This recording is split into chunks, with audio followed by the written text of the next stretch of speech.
I have been obsessed with true crime for a very long time. When I was a kid, there was a feature in the Sun newspaper. At the back of the newspaper were the comics, the crossword puzzles. They often had a contest for kids. That's probably where I started my love of winning contests. And on the last page, they had the true crime story. And you could read about it, and it was so thrilling. It was always some kind of, and the detectives came to the house and they could see bloodstains on the attic door. And when they went up there, like that kind of thing. So recently I've also heard, and I've seen psychiatrists talk about it, and I kind of figured it out myself. Part of it is people who, this obsession with women and listening to true crime has to do with people who have a fight or flight constantly running in their body. You constantly have an alarm that's telling you that there's danger. So when you hear a true crime story, it's kind of relieving, like, there's where the danger is. So you feel kind of relief, but then you also get dopamine and you feel kind of excited, you feel adrenaline. And another thing is that if we don't feel safe in the world, a lot of women become obsessed with collecting information that can potentially help them stay safer in the world. Like, wow, the neighbor was completely normal and then he went on a killing spree. Like, I wonder what I would have done differently. Like, let me listen to this and see if I can figure it out. So there have been so many of these episodes that I've listened to and studied where I'm like, man, the signs were right there. Or they did this wrong, they did that wrong. And you guys know I don't cater to the snowflakes, the perpetually offended. But I'm just going to say now, I'm obviously not saying that these people did something wrong or they deserved what happened or that they could have changed their fate. We don't actually know if any of that's true. All we do know is that we can learn from what happened to them and hopefully work to apply that to our own lives while honoring their memory. So I was listening to this story.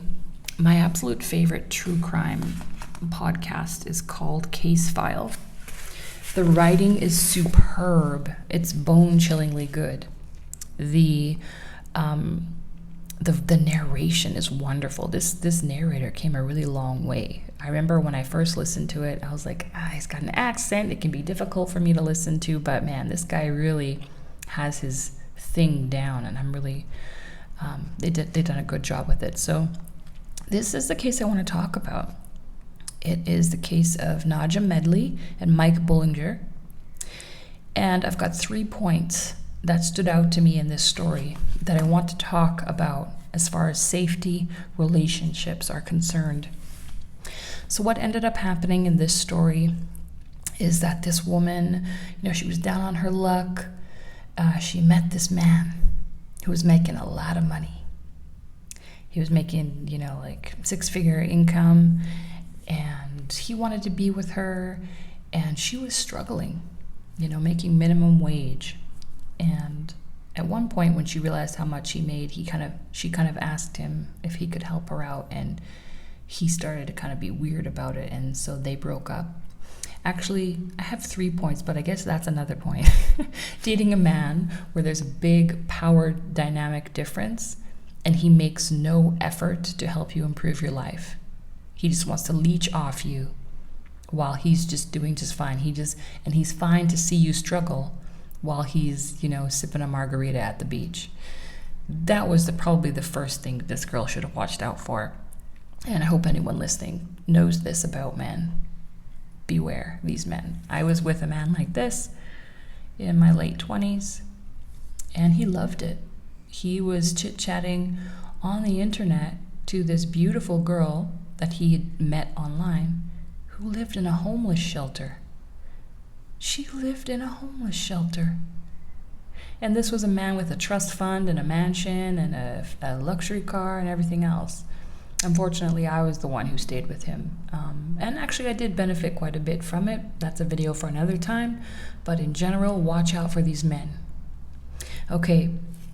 And so eventually, they got back together because they were still talking, and he realized, what he'd be missing from his life without her. So He bought this beautiful farm for them out in the country because she had a lot of pets and animals, and she was just so happy. Folks, here's my new backyard. Kind of liking this just a little bit. Still a little bit of fence to build here. Actually, a lot. Dogs are the only thing that's grazing now, but that will change. This is where the chickens live.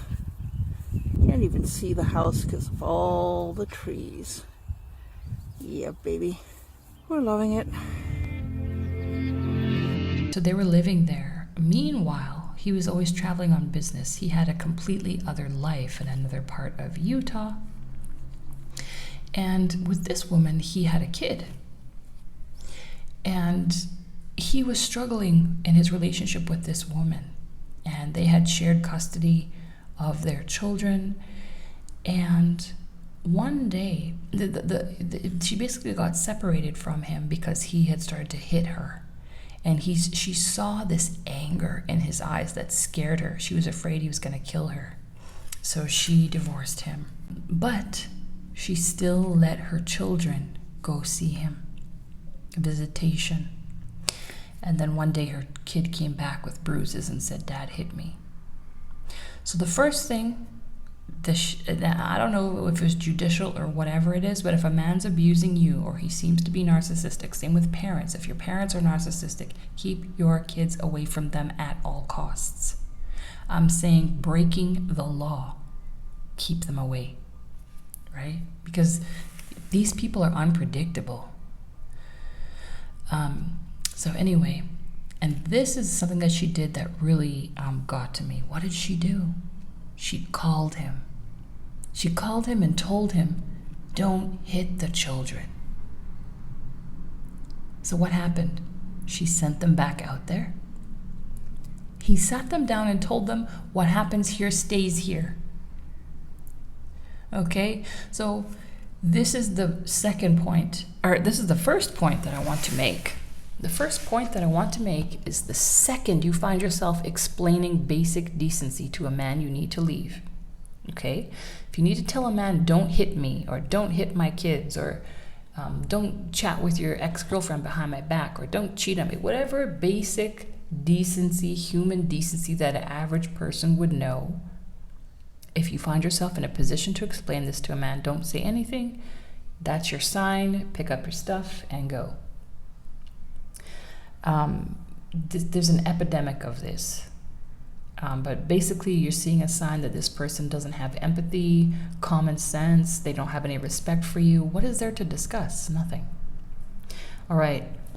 So yeah, this is the backstory of what's going on. And so yeah, he has that drama going on. Meanwhile, not far from the farmhouse, he ends up meeting another beautiful young woman and carrying on a relationship with her. Okay. Now, what ends up happening? So the woman who's living at the farm with him, and by the way, and I don't know why this is, he put everything in her name. Everything was in her name. The farmhouse, the land, everything, all the expensive things they owned. Maybe he had some kind of legal trouble. Maybe she demanded it before getting back with him. We don't know. So everything was in her name, and she had to go visit her family back in Alaska or something like that. So her and her daughter are going to leave. And so this man is staying and watching all the animals at the farm. She had a whole thing of chickens. She had like 10 birds, rabbits, cats, dogs, horses. And so while she's gone, this man, I guess, he's carrying on with this young woman at his house, at this farm. But this is what we think happened. This is what we think happened because ultimately what happened was she left Alaska early and decided to come back to the farm and surprise him. And she told people, "I'm going back to surprise him early." And then a few days went by and there was nobody heard anything from her, despite the fact that she was like very active on social media. She always answered her text messages right away, right? The complete opposite of me. And all of a sudden, someone gets a text message from her saying, I'm going to be gone for a while, take care of my dogs. A little bit weird. So when the police eventually go out there, because no one's heard from her and her daughter in a long time, they find 3 bodies under a tarp. And they've decomposed quite a bit, so they can't quite tell. And they're like, oh no, this is, the man, the woman, and the teenager. Come to find out, it's the other woman he was having an affair with, not the man. So it was the 2 women and the teenager. They were shot execution style. And all the animals were dead. They just died of starvation. And that, I can't even... And I know, I just told you the people died, of course. Of course, this is a tragedy, of course. But when I heard about the animals, too, I'm like, man, you couldn't just you couldn't leave the doors open, let them go, nothing? Anyway,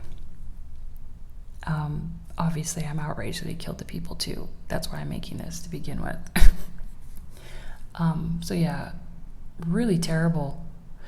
And he went on the run, and they had many reports. They had many people who suspected that he went to the woods. He was a very skilled woodsman and everything like that. And there were some sightings of this haggard man on the edge of death. And yeah, so, but we don't know for sure.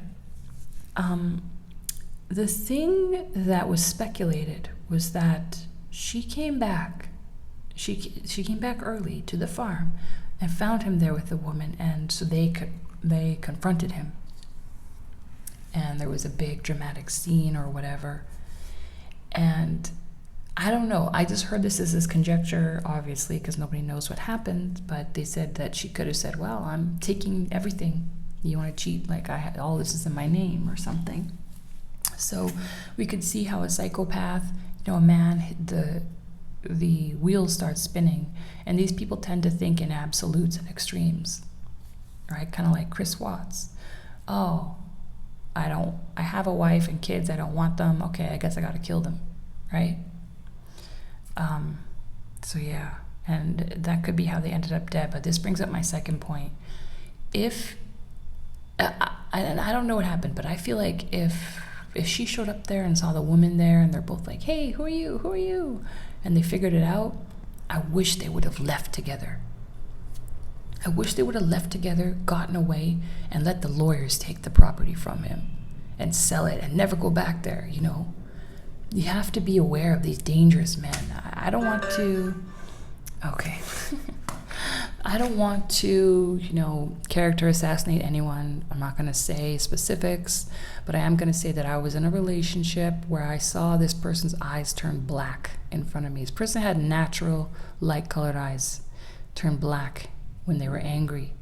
And many people talk about, serial killers or whatever, people who escape serial killers are like, his eyes changed. They went black, and I knew he was going to kill me, so that's how I got away, kind of thing. Or people are like, yeah, he was choking me out, his eyes turned black, and I escaped, right? So if you see just this little thing, you just, and by the way, this guy, he was, he joined the Buddhist church with her. He was learning, all these different religions, trying to impress her, whatever. You gotta watch for these guys that have this real intense desire to perform and then have this other dark side to them. It's a real sign of psychopathy. I suspect that I have been with a psychopath in my past, in a relationship, someone who seemed very, very normal on the surface. Unless you had the second sight, because for me, I saw his pictures when he was a kid and I felt uncomfortable by them. Like the look in his eyes was off to me. And actually, I felt off about how he looked as well. I didn't follow him on social media because he would post pictures and I felt weird. So trust your gut. Don't give these guys the opportunity to snap one day because, you've put them in a bad situation, you're isolated with them and whatever. in what I have done in the past and what I recommend to women, even if you're angry, even if he did you wrong, whatever, if you're isolated with him out in the middle of nowhere or whatever, you're nice. You're nice, you're not confrontational, you're telling him what he wants, you're agreeing with things, you're going along with it, and you're working on your plan of escape. You're not trying to confront him or piss him off or tell him what to do or get him to change. You're trying to preserve your life at that point. And I wish that they had done that instead of confronting him, which may have happened. The third, stepdad. This woman had a teenage daughter and was getting involved with this man. We don't know if anything ever happened. There's no indication of it. But I just want to take this moment to remind women that this is a very, very common dynamic, that the stepdad either dislikes the child of another man or he's there as a predator for your young daughter. And I don't recommend for women to get stepdads when they have children. And I know people want to argue with me. I know it's worked out well for many people in the past. I get it. In this day and age, it's not worth the risk. And I know a few women who have stayed true to that principle. And they were like, I am not dating, I am not having men in this house until my children are out and safe and doing their own thing and grown up. And I really respect that. It's very common in the wild that if the father of, say, like a lion, if a lion has cubs and the lion dies, another lion comes into the family, he will kill those cubs so he can have his own. This is very common in nature. Many people forget humans are animals. We have weird instincts. Even though we might seem civilized, it's important to pay attention to the things that may be underlying. That's all I've got today. Apparently, Payton Medley also had a YouTube channel. She was the teenage daughter who was killed and taken out in all of this. And I'm going to see if I can find it. Be well.